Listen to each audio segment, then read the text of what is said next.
តើឥឡូវសួស្តីអ្នកគ្នាឥឡូវយើងធ្វើការចូលទៅទីក្រុងដែលខុសច្បាប់ឥឡូវជាដំបូងយើងត្រូវដាក់ map មកទីមួយមកហ្នឹងហើយចាំមើលតែខ្ញុំធ្វើបានសម្រេចអត់អ្នកគ្នា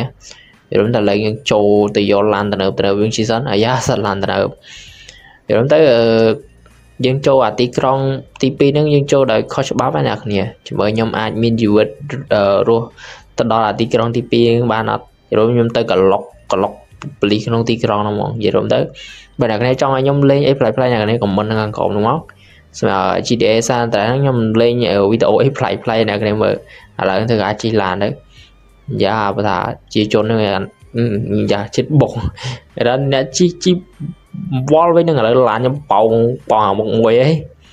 ឥឡូវយើងជិះទៅដល់មុខនេះគឺអាស្ទៀវហ្នឹងហ្មងបើស្ទៀវឃើញយើងបាញ់ហ្នឹងយើងព្រោះយើងមេរឹកជននោះនេះគេអត់បាញ់យើងបរោយព្រោះហ្នឹងវាអត់និយាយច្រើនតែឃើញយើងវាបាញ់យើងយកបរោយ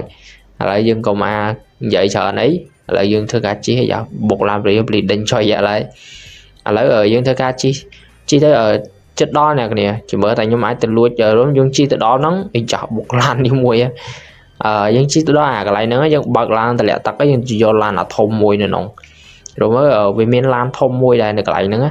cho nên thực cả chi thức buộc các bạn môi sân là nhẹ nhảy làm đây và tí con tí môi nó người ta nhẹ nhảy đọt tí con tí pi nó gọi nhẹ nhảy đôi cái này đấy hay dùng từ lọc lý nó đó kia rồi ta bị biến được ấy cắt lại mà hay lan đi phèn ăn gì nè cái này hay lươn vậy mà lươn khang mong đừng mà sân mà này nhưng mình che mưa lan này cái này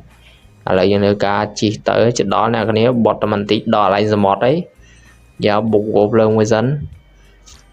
ហើយចាំមើលពេលស្រាកម្មយើងថាវាទៅជាយ៉ាងណាបើគាត់ឲ្យចាប់ដើមហ្នឹងគឺថាបុកនេះបុកនោះអារោក៏ដាក់ពេញហ្នឹងហើយចាំមើលអាមុំទៅដល់នោះទៀតនិយាយមែនប៉ូលីសដេញខ្ញុំចិត្តងាប់ខ្ញុំនិយាយមិនមែនចិត្តងាប់